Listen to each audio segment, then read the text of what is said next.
구약성경 신명기 23장 3절에서 7절까지입니다. 우리 하나님의 말씀을 경외하는 마음으로 자리에서 일어나셔서 함께 공독하도록 하겠습니다.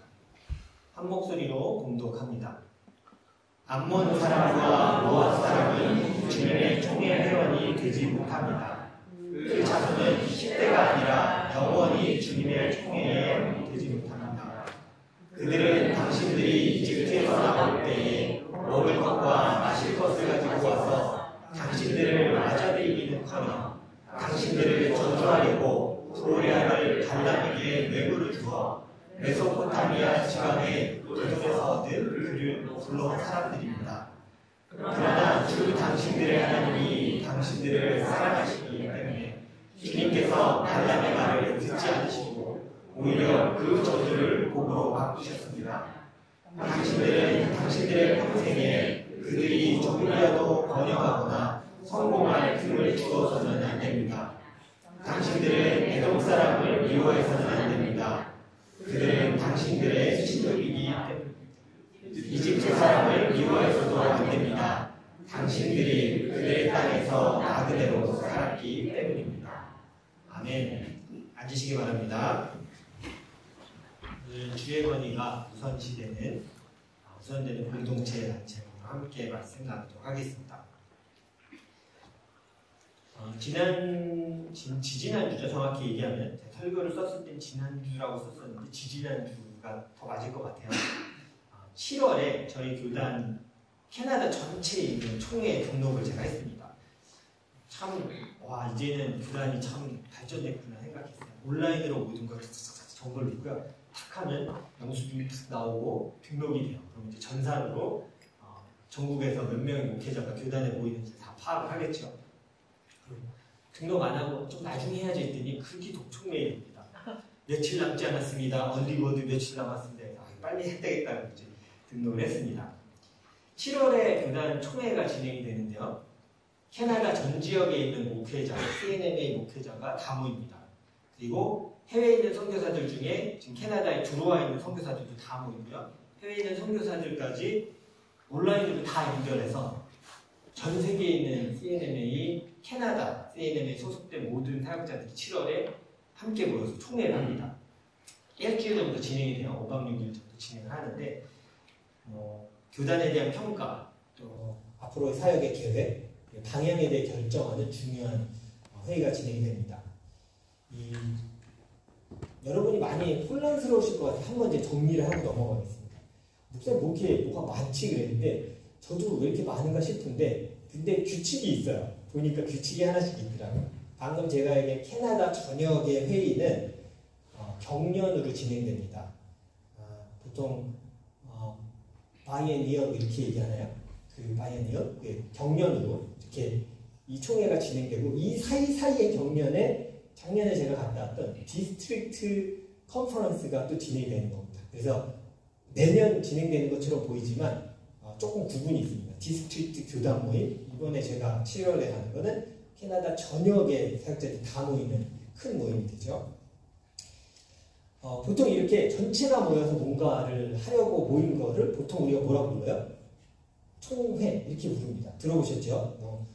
교회에서는 보통 교단 총회 이런 경험들을 많이 하게 되죠. 보통 우리가 경험한 총회들이 그렇습니다.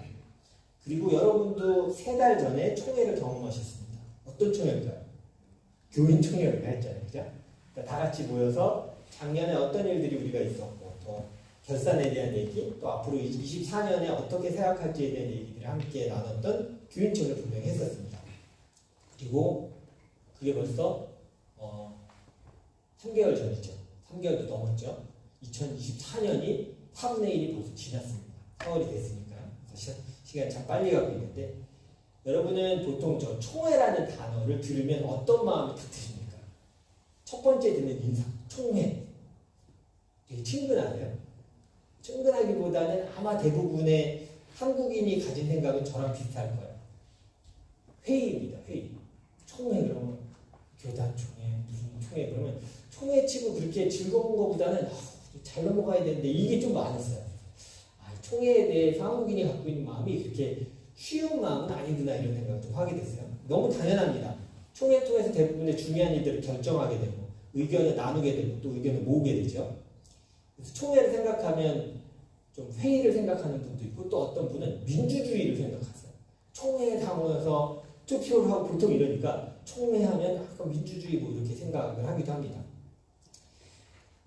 제가 예를 든 이 두 가지의 총회만 봐도 총회 그러면 회의를 하는 어떤 의결 기관, 펄리어먼트 뭐 이렇게 얘기해요. 뭐 이렇게 의회, 국회 같은 느낌을 좀 우리가 받게 돼요. 그게 사실입니다.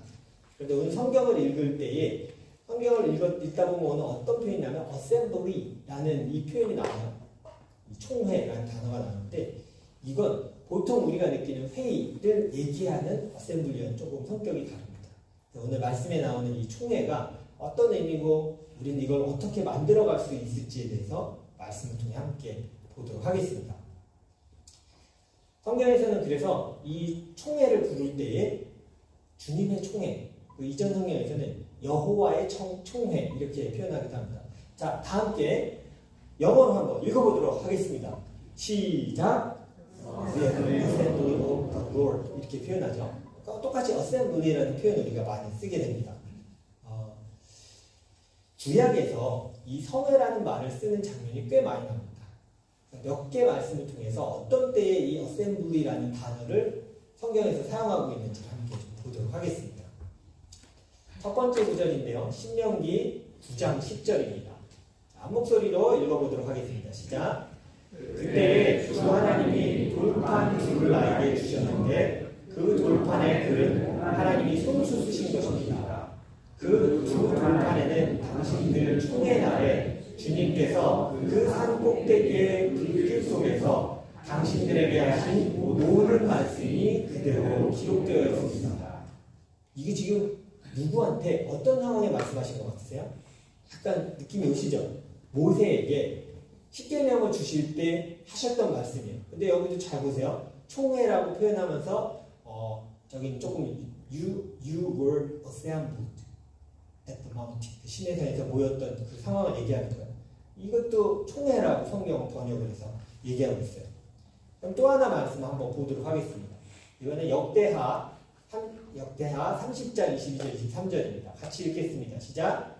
이렇게 1년 동안 주 조상의 하나님을 찬송하며 제사를 드린 다음에 온 회중은 다시 2년 동안의 절기를 지키기로 결정하고 1년 동안 절기를 즐겁게 지켰다. 이 표현은 보고 이게 어떤 상황인지 잘 모르실 수도 있는데 히스기야가 6월절을 우리가 다시 하나님 앞에 예배를 드려야 돼요. 그래서 종교 개혁을 하면서 6월절을 다시 회복시켰습니다. 그래서 사람들한테 나오라고 얘기했어요. 자, 우리 하나님 앞에 예배를 드리자. 그러면서 온 회중이 하나님 앞에 예배를 드렸다 이렇게 표현하고 있어요. 근데 여기서는 온 회중이라고 표현했는데 위에 영어 밑에서 세 번째 줄 끝을 보세요. The entire 뭐라고 표현했어요? assembly. 똑같은 단어를 쓰고 있어요. 그러니까 때로 성경에서는 총회라고도 얘기하고 그 말을 어떻게도 얘기해요? 회중. 때로는 이스라엘 족속, 나라. 되게 다양한 개념으로 이 어셈블리라는 걸 우리가 받아들여야 함을 성경을 통해 좀 볼 수가 있습니다. 그래서 오늘 우리가 사회에서 말하는 총회와 오늘 성경에서 말하는 이 총회의 개념 좀 많이 달라요. 그냥 뭔가 의결하고 뭔가를 결정하기에 모인 것이 아니라 하나님 앞에서 그의 백성이 모여있는 공동체의 모습을 표현할 때 어셈블리 이렇게 표현을 보통 합니다. 물론 이 시대의 총회를 말할 때는 이해해 주십시오. 이 당시니까요. 남자들만 개수하고 들어갈 수 있었던 총회를 얘기하는 겁니다. 그 당시 뭐 신약 시대도 그랬지만 사람을 셀 때 성인 남자의 머릿수만 셌었잖아요. 그래서 그렇게 들어갈 수 있는 규정들이 좀 있었습니다. 하나님의 말씀이 총회 가운데 선포될 때에 우리가 꼭 기억해야 될 것은 거기 있는 남자들만 들으라고 선포한 건 아니에요. 남자들만 들어왔지만 그러나 대표해서 온 거예요. 각 가정과 민족을 대표해서 다 들어와 있고 하나님이 이 어셈블리를 향해서 말씀을 주실 때는 여자, 어린이, 모든 백성을 향해 자기 말씀을 주실 때 총회를 향해 말씀하신 거예요. 그래서 이스라엘 백성 전체를 포함하는 개념이 이 총회다라는 어셈블리라는 개념을 알고 성경을 읽으시면 좋을 것 같아요. 특히 신명기를 읽을 때 이 단어가 많이 나옵니다. 그럴 때 이게 어떤 대표자 회의의 모임이 아니라 이스라엘 전체 백성을 향해서 하나님이 말씀하고 계시는구나라고 받아들이셔야 돼요. 그렇게 오늘 총회는 회의를 위한 모임이 아니라 하나님을 주인으로 섬기는 공동체임을 우리가 좀 기억해야 돼요. 그런데 이런 신앙의 공동체, 이 총회에 들어올 수 있는 사람이 있고 없는 사람이 있다고 성경이 좀 얘기를 합니다. 신명기 23장 3절인데요. 우리 아까 읽기도 했습니다. 다시 한번 읽어볼까요? 시작. 암몬 사람과 모압 사람은 주님의 총회에 회원이 되지 못합니다. 그 자손은 시대가 아니라 영원히 주님의 총회 회원이 되지 못합니다. 이 말씀을 딱 봤을 때 어떤 마음이 좀 드세요? 저는 두 가지 마음이 다 들었어요. 첫 번째는 당연한 거 아니야? 이방 민족이 굳이 하나님의 백성의 그 총회에 들어오면 안 되는 거 아니야? 라는 생각을 했는데 이 마지막 단어에서 확 마음이 걸렸어요. 어떤 단어인가요? 영원히 주님의 총회에 회원이 되지 못합니다. 야속하시네. 회개도 하고 제가 하나님 백성으로 좀 살아가면 안 될까요? 제가 종으로도 좋으니 민족에 좀 붙어서 가면 안 될까 하는 사람에게도 자비를 주시지 않는 건가? 조금 그런 의문이 들어서 이 설교가 준비가 시작이 된 거였어요. 이상하다. 내가 아는 하나님이 이러시지 않을 텐데 이거 증명 우리가 뭔가 잘못 이해하고 있는 부분이 있을 것 같다 해서 사실 이 준비가 시작됐던 겁니다.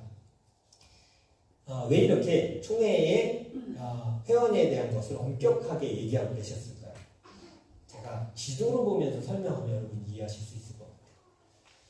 이게 혹시 조금 확대가 되나요? 뭐 그런 기능이 있나요? 생각보다 작네요. 저 색깔 있는 부분만 잘 나오게 확대를 해주셔도 될 것 같아요.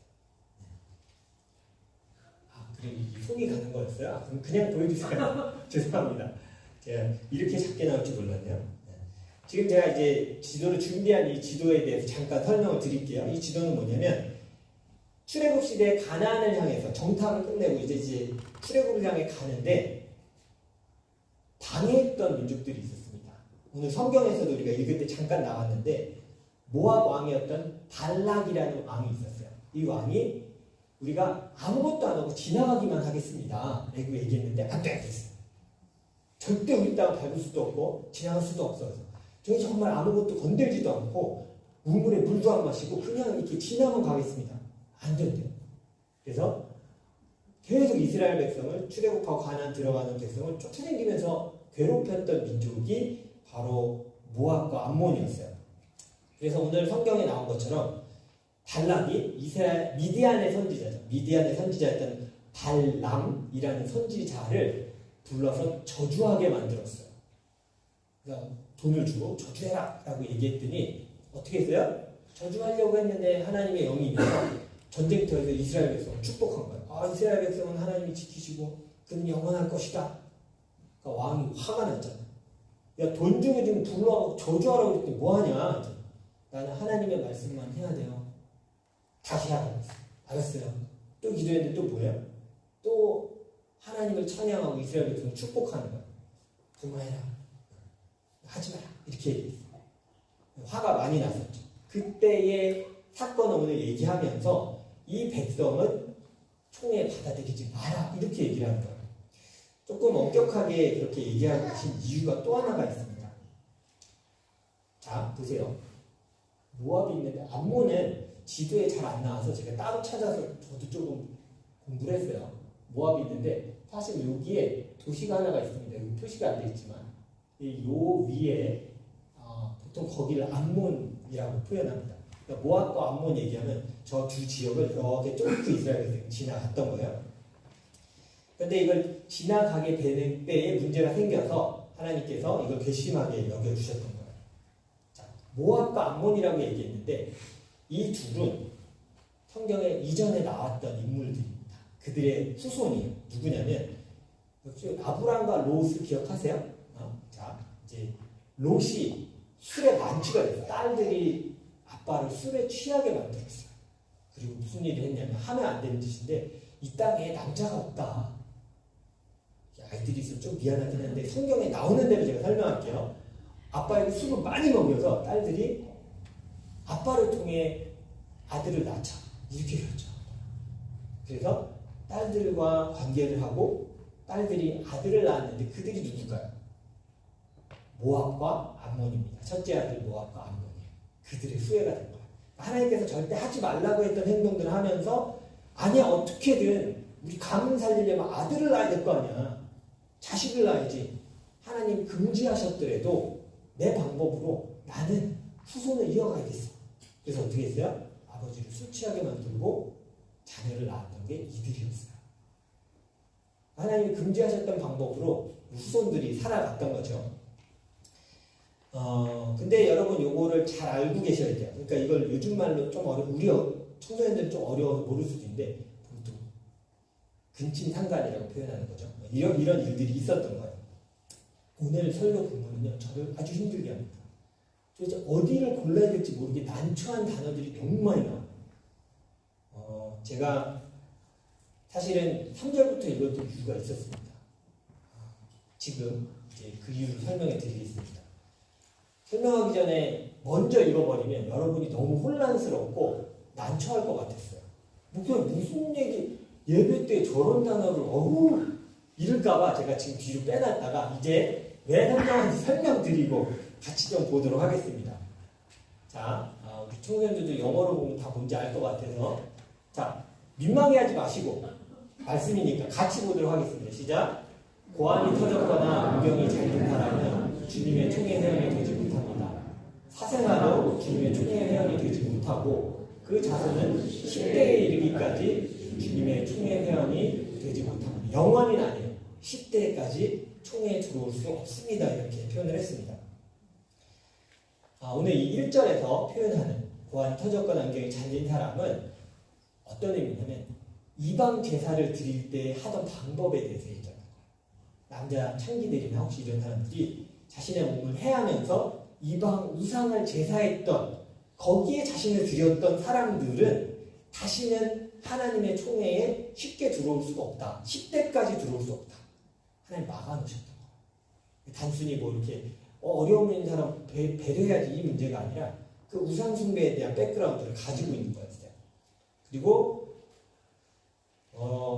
요즘 잘 쓰지 않아요. 이 단어 잘 쓰지 않아요. 인권이다. 조금 이게 잘못하면 사람들에게 함부로 말할 수 있는 단어이기 때문에 청소년들 처음 들어본 단어일 수도 있어요. 사생아라는 단어를 처음 들어볼 수 있을 것 같아요. 여러분 이 2절에서의 사생아 영어 표현을 한번 잘 보시겠어요? 영어 표현 보면 뭐라고 써있냐면 A person is illegitimate 발음이 어렵네요. illegitimate 그러니까 이 뜻은 무슨 말이에요? 불법적인 방법으로 얻은 아들, 자녀 이렇게 얘기해요.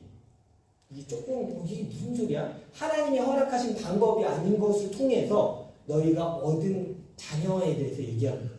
근데 그들도 10대까지 총회에 들어올 수 없다 얘기하고 있어요. 여기에는 이 사생아는 뭐가 포함이 되고 있냐면 제 자료를 찾아보니까 사전에 근친상간 우상 숭배를 통해 우상 숭배에는 많은 성행위가 있었잖아요. 그 제단을 통해서 얻어진 자녀들은 하나님의 총회에 들어올 수 없다 했어. 그제서 이해가 됐어.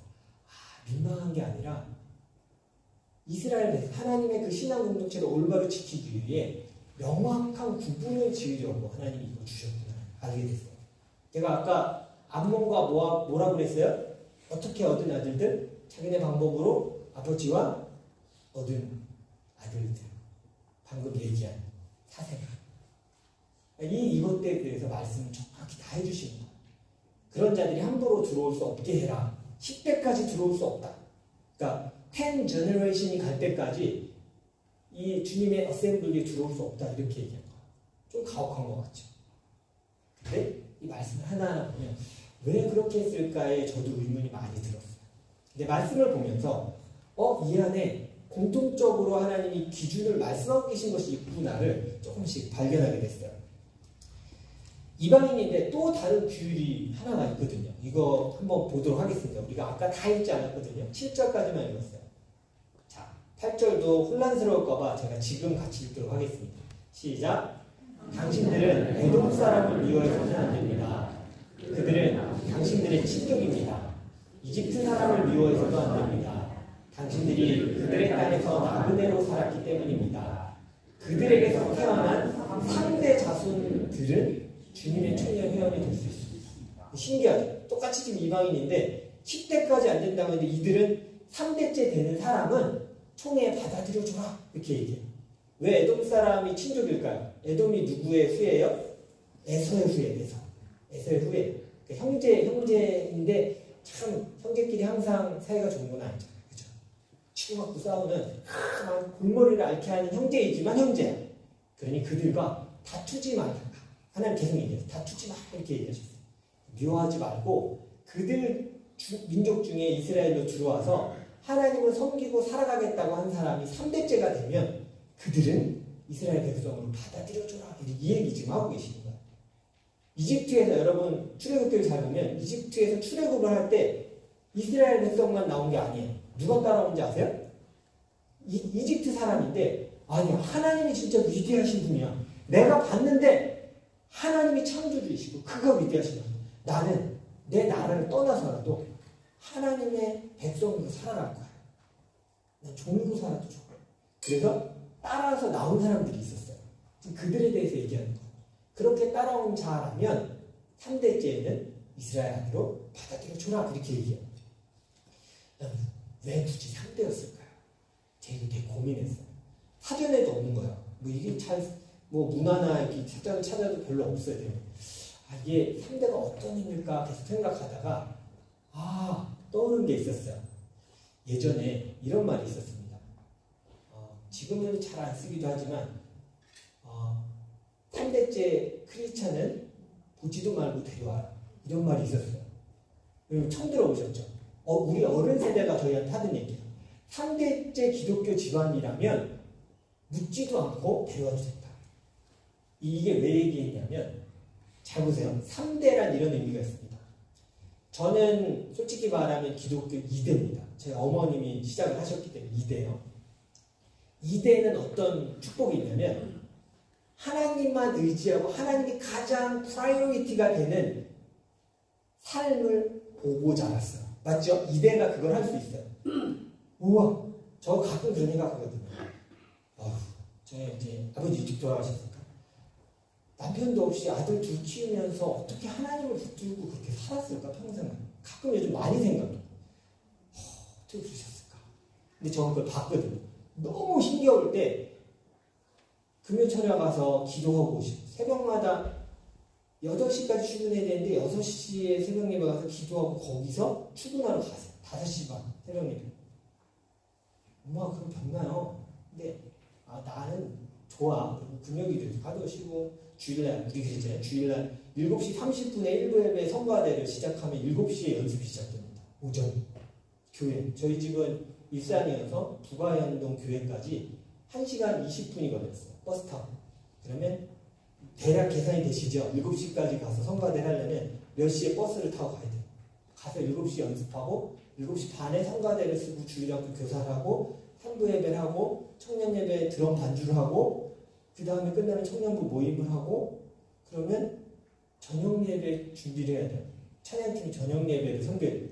찬양팀 연습을 합니다. 7시 30분에 저녁 예배가 시작돼요. 예배가 끝났습니다. 9시. 그러면 9시에 1부 성가대 연습이 시작돼요. 연습은 그때예요. 다 끝나면 밤 10시. 저는 죽을 것 같았어요. 엄마, 아니에요. 이건 아닌 것 같아요. 아니야. 기쁨은 섬길 수 있어. 저는 볼 수 있어요. 그게 2대의 축복이에요. 하나님이 최우선시되는 삶을 눈으로 보는 축복이 2대에게 있습니다. 그럼 3대는 어떤 축복이 있을까요? 자신의 부모가 삶으로 배운 사람들이. 내 부모가 그냥 내가 하나님을 붙들어야지 그거 혼자 하는 게 아니라 부모 세대에도 있었고요. 나는 눈으로 보고 봤어요. 그런 부모에게 배운 게 3대예요. 이 위대하신 걸 알겠죠? 그냥 헐랭이 같고 정신한생활 제대로 하려나 하는 애들이지만 근데 여러분 잘 들으셔야 돼요. 그럼 1대나 2대에서 삶으로 신앙을 보여주지 못했다면 그 대는 끊어집니다. 그러나 삶으로 신앙을 살아가는 것을 1대에서 2대에서 보여준다면 그 3대는 반드시 하나님의 뜻대로 살아가게 돼요. 오늘 그 이방인일지라도 3대째의 하나님을 최우선시하며 살아가는 그 삶을 눈으로 보고 그들의 부모도 보고 그의 부모도 그걸 보며 컸다면 그들은 받아줘요. 이게 뭐냐면 삶의 우선순위라는 거예요. 그냥 이방에서 쑥 들어온 사람은 아직까지 뼛속까지 세상의 방법이 있어요. 쉬운 방법, 하나님이 싫어하시는 방법도 다 이렇게 아니야, 아무도 몰라. 근데 2대 3대가 가요. 삶으로 신앙의 삶을 고통 가운데 하나님 붙드는 걸 봤어요. 그러면 아니야, 그래도 하나님의 말씀이 가장 우선돼야 돼. 하나님의 뜻이 무엇인지 찾아야 돼. 난 그게 없다면 발을 뗄 수가 없어. 먼저 기도해 볼게. 3대 때 누릴 수 있는 축복들이 여기 있는 거야. 이들의 삶에서 이 총회 안에 들어온 사람들에게 하나님이 원하시는 게 뭐냐면 너의 삶의 가장 precedence, priority 이게 나냐? 이걸 물으신 거예요. 그런 사람이라면 그런 세대라면 받아들여줘요. 내가 그들의 예배를 받을 것이고 그들이 내 백성이 되어서 내가 그들을 이끌어줄 것이다. 굉장히 냉정해 보여요. 어떻게 보면요. 그리고 이렇게까지 해야 되나 생각이 들 수 있지만 그러나 하나님의 백성의 정체성을 유지하기에 너무 중요한 거예요. 가끔 저는 저에게 들리는 비판을 들을 때가 있습니다. 어떤 거냐면 디자인 한인교회 너무 폐쇄적이에요. 사람들이 이렇게 쉽게 못 들어가는 것 같아. 혹은 왔을 때 막 오자마자 막 등록시키고 막 우리 교인이라고 막 이렇게 안 해주고 너무 차가워요. 네, 이해합니다. 그렇게 충분히 보일 수 있습니다. 그런데 제가 교회 공동체를 꾸리고 이끌면서 중요하게 생각했던 것은 어쩌면 교회의 힘을 가장 잃어버리는 큰 이유는 하나님 앞에 이 우선순위를 드리지 못하는 모든 사람들이 모여서 교회라고 얘기하기 때문입니다. 프라이어리티가 하나님이 아니에요. 우선순위가 하나님이 아니에요.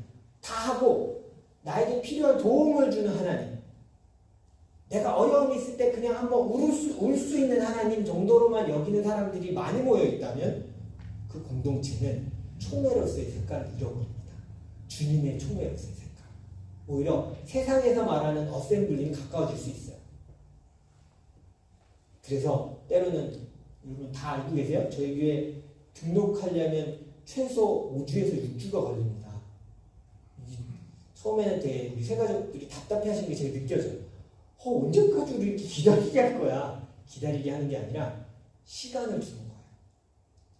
정말 내가 이 공동체에서 하나님의 백성으로 총회에 들어가서 성회에 들어가서 함께 신앙생활을 하겠습니다라고 스스로 자원해서 들어올 때까지 시간을 드리는 거예요.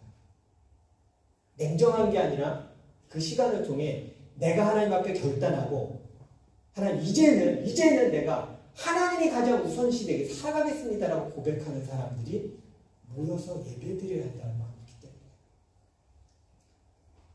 여러분들 그런 총회의 회원들이십니다. 할렐루야. 네. 감동 없는 표정이거든요. 이게 감동이 있어요. 내가 그렇게 하나님 앞에 우선순위라는 살아가겠다는 마음으로 모여있는 예배이구나, 교회이구나라는 그 자부심을 가지고 여러분 이 땅 가운데 살아가셔야 돼요. 그러면 우리가 꼭 기억해야 될 것은 우리의 삶에서 어떻게 하면 우선순위를 하나님 앞에 드릴 수 있을까요? 때로는 교회가 올바로 가지 못하는 이유가 바로 이 부분에서 흔들리기 때문이에요. 우선순위는 드리지 못하지만 난 사회의 경험도 많아요. 우리 교회는 어쩔 수 없이 젊은이들이 많으신데요. 우리 젊은 세대들 꼭 들으세요. 여러분들이 신앙의 연수가 많아지고 나이가 많아질수록 그런 생각이 들 수 있어요. 내가 신앙 경력이 얼마인데, 경험을 얼마나 많이 했는데, 우리 교회 얼마나 내가 오래 다녔는데라는 생각으로 내 영향력을 미치려고 해요. 그건 굉장히 위험합니다. 사회에서의 경험을 가지고 교회에 와서도 큰 소리 내려고 해요. 하나님이 우선시되는 것이 아니라 내 생각과 뜻이 우선시돼요. 내 의견이 관철되지 않으면 분노하고 낙담하고 공동체를 비난해요. 이건 뭐 성도든 목회자든 똑같아요. 하나님이 우선시되지 않고 하나님이 가장 나에게 우선됩니다라는 고백이 어느 순간 사라지면 내 뜻대로 만들어가야 돼요. 총회도 내 뜻대로, 가정도 내 뜻대로, 내 삶도 내 뜻대로. 그래서 오늘 총회의 가장 중요한 기준은 하나님의 권위를 최우선으로 인정하는 사람인 거예요. 그런 하나님을 가장 프라이어리티에 두는 사람들이 각각이 총회 회원이 돼요. 그런 사람들이 모인 작은 공동체가 뭐예요? 가정이에요. 그럼 그 가정들이 모이면 뭐가 돼요? 교회가 되는 거예요. 아까 여러분 찬양했잖아요. 외우셨을까요? 우리는 주의 까먹으시군요. 움직이는 교회. 우리가 폐회 찬양에서 우리가 하게 될 텐데 하나님이 나에게 가장 우선시되고 가장 중요한 분입니다라고 고백하는 개인, 그들이 모인 가정, 그 가정들이 모인 것이 교회예요. 총회예요. 오늘 구약에서 말하고 있는 이 총회는 오늘 우리가 살아가고 있는 이 교회에 아주 흡사합니다. 하나님이 나에게 가장 중심 되십니다라고 고백하는 하나님의 사람들이 모여있게 되는 식구, 나라, 공동체를 포함하는 의미인 거예요. 냉정한 기준 같습니다. 그러나 그런 기준이 없다면 공동체는 어느 순간 하나님에 대한 시선과 마음을 잊게 돼요. 그래서 세상 쪽으로 조금씩 기울어지다가 무너집니다. 가나안 정복 이후에 이스라엘 백성이 왜 무너졌을까요? 다 알고 계시잖아요. 왜 무너졌어요?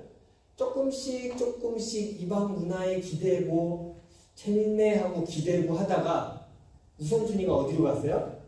세상을 향해 가기 시작했어요. 하나님이 아니었어요. 그 프라이어리티, 프로시던스가 무너지기 시작하자 총회의 성격이 없어진 거예요. 색깔이 없어졌어요. 그냥 세상에서 말하는 어셈블리의 모습을 갖게 된 거예요. 그리고 그들은 스스로 주님의 총회를 무너뜨린 사람이 되었어요. 총회라고 말은 하지만 신앙은 사라진 총회를 만들고 있었던 겁니다. 이제 설교를 마무리하려고 합니다. 그 제목을 안 띄워줬었네요. 제가 3번. 여러분이 주님의 총회에 들어가는 사람인데 우리가 어떻게 살아가야 하냐면요.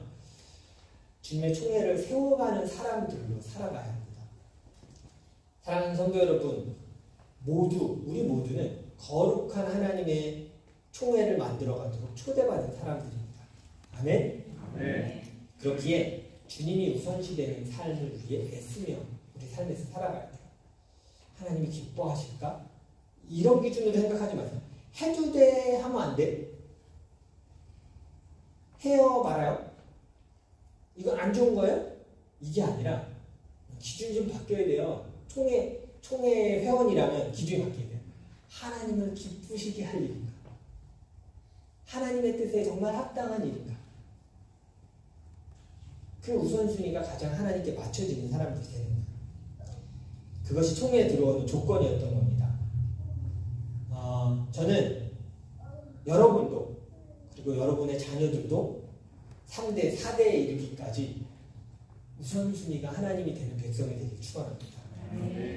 여러분, 주님의 총회가 완성되는 것이 하나님의 나라의 완성입니다. 그 총회는 하나님의 나라를 보여주기 위해서요. 우리가 이 땅에서 그 완성을 위해 열심히 살아가는 주의 백성임을 기억하십시오. 옆에 분들을 오늘 격려하면서 이제 설교를 좀 마치고자 합니다. 당신은 내가 기다린 총회 회원입니다. 이렇게 인사를 해주셔야 돼요. 자, 옆에 분들에게 인사해주세요. 내가 기다린 총회 회원입니다. 회의가 아니라고 그랬어요. 당신은 내가 기다린 member of the assembly 이렇게 딱 얘기해 주셔야 돼요. 내가 당신을 기다렸습니다. 당신을 통해 하나님께서 에스테블리시 하실 거예요. 어셈블리 세워가실 거예요. 라고 축복해 주셔야 돼요. 저는 오늘 이제 같이 예배 드리는데 참 감격스러웠어요. 제가 오늘 TV가 안 나가고 뒤로 갔거든요.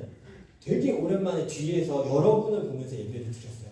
보통은 이제 TV 앞에 서니까 뒤쪽에서 무슨 일이 일어날지 잘 몰라요. 내가 뒤쪽에 섰는데 여러분이 찬양하는 모습, 또 여기 찬양팀이 막 섬기는 모습, 예배 전체를 이렇게 눈으로 봤는데 그냥 되게 감격스러웠어요. 하나님, 이런 총회를 저에게 허락해 주셔서 감사합니다. 같이 예배할 수 있고, 만약에 이들이 없었다면 이민 생활이 의미가 있을까요? 내가 이 땅에서 힘겹게 살아가는 게 의미가 있었을까요? 우리 가족은 살아갈 수 있었을까요? 하나님 감사합니다. 주의 총회에 불러주시네. 축복입니다. 이 고백이 여러분에게 있을 때 그냥 우리 교회 분위기 좋아, 재밌어, 젊은 사람 많아. 아니야, 그런 거 필요 없어요. 그것 때문에 오는 게 아니라 하나님이 우선시되는 삶을 사는 자들이 거기에 가니까 있네. 내가 찾았었는데, 내가 그런 공동체 찾았었는데 찾은 것 같네. 이 마음으로 와야 해. 그리고 여러분 각각이 여러분의 삶에서 여러분의 총회를 세워가야 되고요. 작은 총회를 가정에서 만들어가야 되고요. 큰 총회를 교회 가운데 만들어가는 거예요. 저는 그 역할을 우리의 삶에서 여러분들이 올바로 세워가기를 축원합니다. 네. 제가 마음을 막 달려가서 할 수 있습니다. 파이팅! 막 이렇게 막 하이파이브 하고 싶은데 그건 예배 끝나고 하도록 하겠습니다. 네, 함께 기도하도록 하겠습니다.